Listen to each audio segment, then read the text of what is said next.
Well, we're normally very fond of complaining about the weather around here, but for the last month we've had practically no rain and more than our fair share of sunshine. It's been like summer recently, so we really haven't had anything to girn about.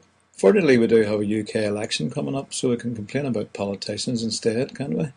That's one thing I've noticed about this side of the Atlantic.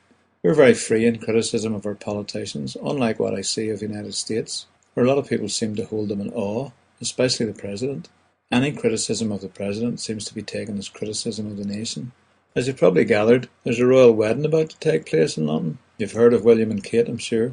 And although this is a great opportunity for the press to go over the top reporting anything remotely connected to it, they're not averse to criticising the monarchy and even questioning the need for such an institution in this day and age. We regard that as one of our basic freedoms, to moan about those who lead us. We're not being disloyal or trying to bring down the country. That attitude applies in both parts of Ireland and probably in most of Europe too. But from what I read on the internet and listen to in the media, yes, we can listen to US TV news over here too. There seems to be an attitude towards anyone who protests against government decisions that they're anti-American. Kind of reminds me of the McCarthy era. For instance, the word socialist seems to be regarded as meaning communist, and a communist is apparently the next best thing or worst thing to a terrorist bomber. So someone protesting for basic workers' rights, such as collective bargaining for teachers and other public employees, is suddenly regarded as almost an enemy of the state. How on earth could that ever happen? Over here we can make fun of or criticise our leaders in government without anyone regarding it as abnormal. We don't ever put them on a pedestal. They're only men or women, after all. Remember, Ireland back in 1880 was the place where the word boycott was invented. Charles Boycott was the land agent of an absentee landowner in the west of Ireland, who after a series of rent increases and poor harvests refused to reduce his tenants' rents and began to evict those tenants who couldn't pay.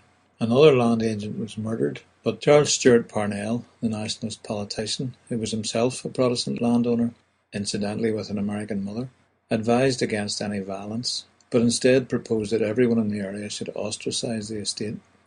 Work stopped in the fields and in the big house. Local businesses stopped trading with him, and the postman even refused to deliver his letters.